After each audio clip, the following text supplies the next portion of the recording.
Wherever you go, whatever you do, throw a little at it. Omax, Vest and Briefs. இன்று நம் மாண்புமிகு பாரத பிரதமர் அவர்கள் 4400 கோடி ரூபாய் மதிப்பீட்டில் தமிழ்நாடு மற்றும் புதுச்சேரியில் பல்வேறு திட்டங்களை தொடங்கி வைக்க இருக்கின்றார்கள்.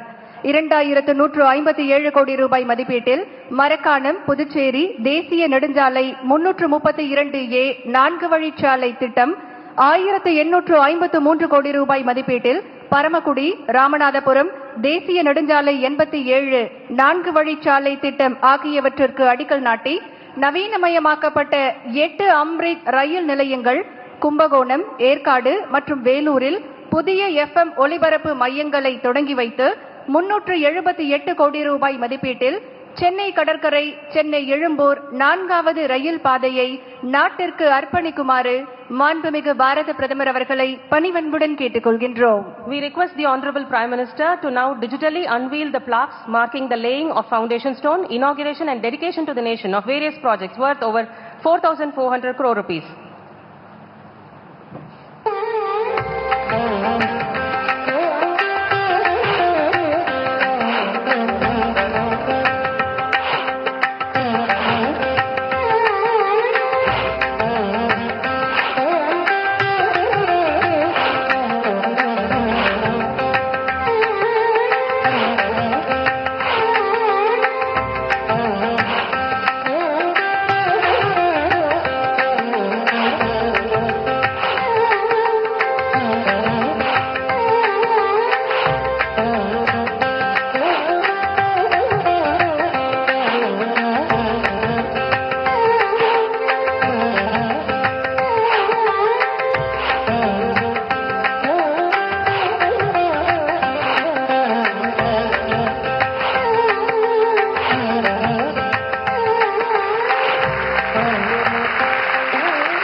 பிரதமர் நரேந்திர மோடியின் தொலைநோக்கு தலைமையின் கீழ் இந்தியாவின் உள்கட்டமைப்பு ஏற்பாடுகள் மிகப்பெரிய மாற்றத்தினை ஏற்படுத்தி வருகின்றன. உலக தரம் வாய்ந்த ரயில் மற்றும் தேசிய நெடுஞ்சாலை உள்கட்டமைப்புகள் இணைப்பில் புரட்சியை ஏற்படுத்தி இதுவரை இல்லாத வேகத்திலும் அளவிலும் உலகளாவிய அளவுகோல்களை அமைத்துள்ளன.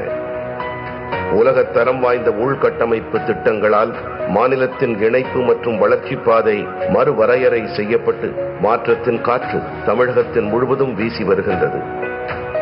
विकसित भारत के सफर में तमिलनाडु का बहुत बड़ा रोल है. बीते दशक में तमिलनाडु के विकास के लिए 2014 से पहले की तुलना में 3 गुना ज्यादा पैसा सेंटर से दिया गया है. தமிழகத்திற்கு இன்று ஒரு வரலாற்று சிறப்புமிக்க நாள். நமது மாண்புமிகு பாரத பிரதமர் 4400 கோடிக்கும் அதிகமான மதிப்பிலான 5 உள்கட்டமைப்பு திட்டங்களை தொடக்கி வைத்து நாட்டுக்கு அர்ப்பணித்து அடிக்கல் நாட்டுகின்றார்கள். மரக்காணம் புதுச்சேரி பிரிவை 4 வழிச்சாலையாக மாற்ற அடிக்கல் நாட்டப்படுகின்றது. இது புதுச்சேரி நகரத்தில் போக்குவரத்து நெரிசலை குறைக்கவும் வாகனங்களின் வேகத்தை மணிக்கு 40 முதல் 100 கிலோமீட்டராக அதிகரிக்கவும் உதவும். இதன் மூலம் பயண நேரம் 1 மணி நேரத்திலிருந்து வெறும் 30 நிமிடங்களாக குறைகிறது. கடலோர சுற்றுலாத்துறை வளர்ச்சிக்கு ஊக்கம் அளிக்கின்றது. 3 பொருளாதார முனையங்களை இணைப்பதோடு ஒரு மிகப்பெரிய உணவு பூங்கா, ஒரு மீன் பிடி தொகுப்பு, ஒரு மருந்தக தொகுப்பு மற்றும் 2 சமூக முனையங்கள் அருள்மிகு மணக்குள விநாயகர் கோயில் மற்றும் பாரடைஸ் கடற்கரை ஆகியவற்றை இணைக்கின்றது. மேலும் முக்கிய 3 தேசிய நெடுஞ்சாலைகள் மற்றும் 2 மாநில நெடுஞ்சாலைகளை இணைப்பதற்கான ஒரு முக்கிய சாலையாக அமைகின்றது. பரமக்குடி ராமநாதபுரம் பிரிவை 4 வழிச்சாலையாக மாற்றுவதன் மூலம்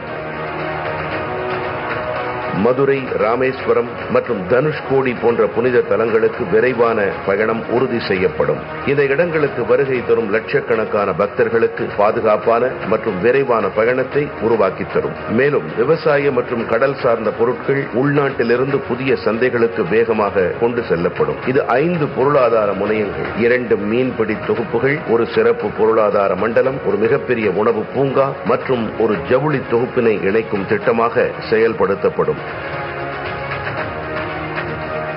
மறுசீரமைக்கப்பட்ட மொரப்பூர், பொள்ளாச்சி, பொம்மிடி, காரைக்குடி சந்திப்பு, ஸ்ரீவில்லிபுத்தூர், சோழவந்தான், திருவாரூர் சந்திப்பு மற்றும் மணப்பாறை ஆகிய 8 அம்ருத் ரயில் நிலையங்களுக்கான திறப்பு விழாவும் நடைபெறுகின்றது. இது உள்ளூர் போக்குவரத்தில் புரட்சியை ஏற்படுத்த உள்ளது. இந்த நிலையங்களை பாரம்பரியத்துடன் கூடிய நவீன வசதிகள் உள்ளடக்கிய துடிப்பான நகரங்களாக மாற்றுகின்றது. தேசத்திற்கு அர்ப்பணிக்கப்படும் திட்டம். சென்னை கடற்கரை மற்றும் சென்னை எழும்பூர் நிலையங்களுக்கு இடையே புதிய 4வது பாதை. இந்த புதிய பாதை சென்னையின் பொருளாதாரத்திற்கு இன்றியமையாத திட்டமாகும். மேலும் நெரிசலை குறைத்து நீண்ட தூர ரயில்கள் மற்றும் சரக்குகளின் தடையற்ற இயக்கம் உறுதி செய்யப்படும். இதன் மூலம் வளர்ச்சி மற்றும் மேம்பாட்டிற்கான புதிய வழிகள் ஏற்படும். தமிழ்நாட்டில் கும்பகோணம், ஏற்காடு, வேலூர் என 3 இடங்களில் புதிய பண்பலை அஞ்சல் நிலையங்கள் திறக்கப்படுகின்றன. இவை 15 மாவட்டங்களுக்கு 24 மணி நேர பண்பலை ஒலிபரப்பை உறுதி செய்யும். இது 18,000 சதுர கிலோமீட்டர் பரப்பளவை உள்ளடக்கியதாக இருக்கும். இதனால் 30 லட்சம் மக்கள் பயனடைவார்கள்.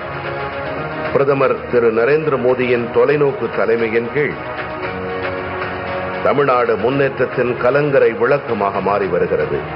இது வளர்ச்சியடைந்த தமிழ்நாடு மற்றும் வளர்ச்சியடைந்த பாரதம் உருவாக வழிவகுக்கும்.